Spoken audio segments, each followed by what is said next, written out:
Good morning student. मैं आपकी Hindi teacher कक्षा 7 में आपका स्वागत करती हूँ। बच्चों, पिछले वीडियो में हमने पार्ट 5 मिठाई वाले के क्वेश्चन आंसर किए थे। आज की क्लास में हम पार्ट 6 रक्त और हमारे शरीर का अध्ययन करेंगे, जिसके लेखक हैं वो कौन है? यतीश अग्रवाल। तो जो लेखक हैं वो हमें इस पार्ट में क्या बताना चाहते हैं, किसके बारे में बताना चाहते हैं? रक्त और हमारे शरीर के, कि रक्त का हमारे शरीर से क्या संबंध है। अगर हमारे शरीर में रक्त की कमी हो जाए तो कौन सा रोग होता है, हमें कैसा महसूस होता है, इसके बारे में हमें कवि बता रहे हैं। तो देखो बच्चों, इसको हम पढ़ते हैं। दिव्या अनिल की छोटी बहन है। दिव्या कौन थी? अनिल की छोटी बहन थी। यूँ तो वह शुरू से ही क्या थी?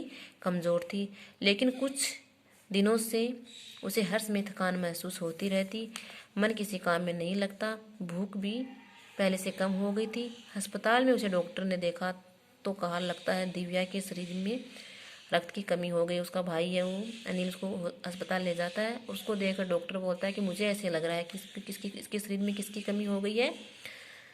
रक्त की। रक्त मतलब खून की कमी हो गई है। जांच कराकर देखते हैं कि क्या इसकी जांच करवानी पड़ेगी। यह कहकर उन्होंने दिव्या को रक्त की जांच के लिए पास के कमरे में भेज दिया। कहाँ भेज दिया था? रक्त की जांच करने का जो कमरा था वहाँ पर उसको भेज दिया। वहाँ अनिल को अपनी ही जान पहचान के डॉक्टर दिखाई दी। जो वहाँ की जो डॉक्टर थी जांच करने वाली खून की, वो उसको अनिल उसको जानता था, उसकी जान पहचान की थी, पहले से उसको जान रहा था। डॉक्टर दीदी ने कहा, कहो अनिल कैसे आना हुआ, कि आप कैसे आए, कैसे आना हुआ अनिल? अनिल ने बताया, डॉक्टर ने दिव्या को खून की जांच के लिए आपके पास भेजा है। कि अनिल उसको बताता है कि दिव्या की खून की जांच करनी है और डॉक्टर ने आपके पास हमें भेजा है। इतना सुनते ही डॉक्टर दीदी ने दिव्या की अंगुली से रक्त की कुछ बूंदें एक छोटी सी शीशी में डाल दी। उसकी अंगुली से क्या निकाला? खून निकाला और स्लाइड पर लगा दी। स्लाइड क्या होती है? कांच की एक पट्टी सी होती है जिससे खून की जांच करती है। फिर अनिल से बोली, अनिल तुम कल अस्पताल में रिपोर्ट ले जाना, कि कल इसकी रिपोर्ट कल मिलेगी, कल आपको अस्पताल आ जाना। अगले दिन अस्पताल पहुंचकर अनिल ने डॉक्टर दीदी के कमरे में दरवाजे पे दस्तक दी। दस्तक देना मतलब आवाज़ देना, खटखटाना। उसके कमरे के पास जाता है वो। भीतर से आवाज़ आई, आ जाओ अनिल। आ जाओ अनिल। कमरे में प्रवेश किया तो पाया कि डॉक्टर दीदी सूक्ष्मदर्शी द्वारा एक स्लाइड की जांच कर रही थी। सूक्ष्मदर्शी क्या होता है बच्चों? ये सूक्ष्मदर्शी यंत्र होता है जिससे हम छोटी सी वस्तु को भी क्या देख सकते हैं? हम बड़ा देख सकते हैं। तो जो डॉक्टर दीदी थी वो इस स्लाइड की क्या कर रही थी? उस यंत्र द्वारा जांच कर रही थी। दीदी के इशारे पर वह पास रखी कुर्सी पर बैठ गया है। डॉक्टर दीदी तो काम पे लगी रही थी, उसकी जांच कर रही थी, तो उसकी तरफ क्या करती है? अनिल की तरफ इशारा करती है, तो अनिल कुर्सी पर बैठ गया। स्लाइड की जांच पूरी होने पर डॉक्टर दीदी ने साबुन से हाथ धोए और तौलिए से पूछती बोली, अनिल दिव्या को क्या है? एनीमिया है। चिंता की बात नहीं है, कुछ दिन दवा लेगी तो ठीक हो जाएगी। उसकी कौन सी बीमारी हो गई थी? एनीमिया हो गया, इसको एनीमिया हो गया था। अनिल के मन में जिज्ञासा होता है किसी चीज़ को जानने की इच्छा। दीदी ये सवाल पूछूं? बता दीदी मैं आपसे एक सवाल पूछूं? हाँ हाँ क्यों नहीं, डॉक्टर दीदी ने कहा कि क्यों नहीं, पूछो। एनीमिया से आपका क्या मतलब है? ये एनीमिया क्या होता है, ये कौन सा रोग है, कैसे होता है? उसने पूछा। ये जानने के लिए तुम्हें रक्त के बारे में जानना होगा। डॉक्टर दीदी ने कहा कि अगर तुम्हें इसके एनीमिया के बारे में जानना है तो पहले तुम्हें किसके बारे में जानना होगा? रक्त के बारे में जानना होगा, खून के बारे में जानना होगा। फिर बोली, अनिल देखने में रक्त लाल दरवे के समान दिखाई देता है, कि हमें देखने पर खून हमें कैसा दिखाई देता है? लाल दरवे के समान। दरवा होता है जो बहने वाला पदार्थ होता है, दरवे। किंतु इसे सूक्ष्मदर्शी द्वारा देखें तो ये भानुमति के पिटारे से कम नहीं है। मोटे तौर पर इसके दो भाग होते हैं। ये भानुमति का पिटारा क्या होता है? भानुमति के पिटारे से मतलब है कि इसमें भानुमति के पिटारे में अलग अलग प्रकार की बहुत सी वस्तुएं होती हैं, उसको बोलते हैं भानुमति का पिटारा। तो ये जो खून है, वो रक्त है, वो हमें किसकी तरह है? ये भी भानुमति के पिटारे के समान हमें दिखाई देता है। मोटे तौर पर इसके दो भाग होते हैं। एक भाग वह जो तरल है जिसे हम प्लाज्मा कहते हैं। एक भाग ऐसा तरल होता है बहने वाला जिसे हम क्या करते हैं? प्लाज्मा कहते हैं। दूसरा वह जिनमें छोटे बड़े कई तरह के क्या होते हैं? कण होते हैं। कुछ लाल, कुछ सफ़ेद और कुछ जिनके कोई रंग नहीं होता, और जिनका रंग नहीं होता उसको बोलते हैं विमाणु या प्लेटलेट कण। ये कण प्लाज्मा में तैरते रहते हैं। एक भाग प्लाज्मा होता है ना, उसमें दूसरा भाग जो बताया था ना, ये कण, ये सारे इसमें प्लाज्मा में क्या करते रहते हैं, तैरते रहते हैं। इतना कहकर डॉक्टर दीदी ने सूक्ष्मदर्शी के नीचे एक स्लाइड दिखाई। सूक्ष्मदर्शी द्वारा उसको एक स्लाइड दिखाता है, उसे फोकस किया, देखा अनिल सूक्ष्मदर्शी द्वारा जो कण दिखाई दे रहे हैं ये है लाल रक्त कण। उस सूक्ष्मदर्शी द्वारा उसमें देखते हैं तो उसमें कुछ कण दिखाई देते हैं, तो वो बोलती है ये क्या है, लाल रक्त कण है। स्लाइड देख मानो आश्चर्य से उछल पड़ा। वो बहुत आश्चर्यचकित होता है स्लाइड में जब देखता है उन कणों को। तो रक्त की एक बूंद में इतने सारे कण, वो कहता है कि रक्त की एक बूंद में इतने सारे कण होते हैं, इसकी तो वह कल्पना भी नहीं कर सकता था। वह बोला इन्हें देखकर तो ऐसा लग रहा है कि मानो छोटी छोटी बालूशाही रख दी हो। छोटी छोटी बालूशाही क्या होती है, बालूशाही एक प्रकार की मिठाई होती है। तो एक वह कह रहा है तो बालूशाही की तरह लग रहे हैं। वो कैसी होती है, वो गोल और दोनों तरफ से अवतल होती है, यानी बीच से वो क्या होती है, दबी होती है मिठाई, और उसी की तरह वो क्या है, वो कण दिखाई दे रहे हैं। मानो छोटे छोटे बालूशाही रख दी है। हाँ दीदी बोली, लाल कण बनावट में बालूशाही की तरह ही होते हैं, गोल और दोनों तरफ से अवतल, यानी बीच से दबे हुए। रक्त की एक बूंद में इनकी संख्या लाखों में होती है। कितनी बताइए, एक बूंद में लाखों। यदि हम 1 मिलीलीटर रक्त ले तो उसमें 40 से 55 लाख कण मिलेंगे। कितने मिलेंगे, 40 से 55 लाख। इनके कारण हमें रक्त लाल रंग का नजर आता है। इन कणों के कारण हमें रक्त कैसा दिखाई देता है, लाल। ये कण शरीर के लिए दिन रात काम करते हैं। सांस लेने पर साफ हवा से जो ऑक्सीजन तुम प्राप्त करते हो उसे शरीर के हर हिस्से में पहुंचाने का काम इन्हीं कणों का है। क्या करें, जब हम सांस लेते हैं, ऑक्सीजन ग्रहण करते हैं, तो हमारे शरीर में जो ये ऑक्सीजन पहुंचाने का काम किसका, इन लाल रक्त कणों का ही है।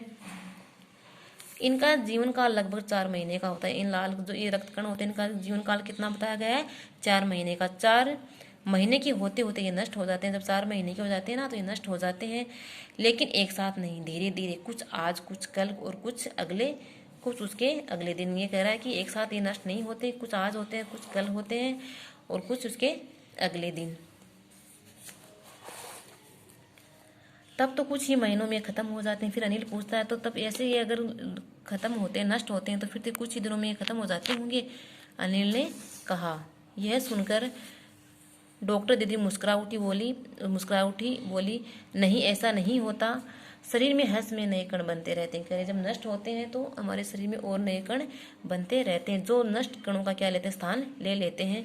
हड्डियों के बीच के भाग मज्जा में ऐसे बहुत से कारखाने होते हैं जो रक्त कणों के निर्माण के कार्य में लगे। रक्त कणों का जो निर्माण वो कौन करता है, हमारी हड्डियों के बीच कहीं भाग मज्जा होता है, उसमें मतलब वही क्या करते हैं, भाग मज्जा में ऐसे मतलब बहुत से कारखाने होते हैं, वो क्या करते हैं, इन रक्त कणों के निर्माण के कार्य में लगे रहते हैं।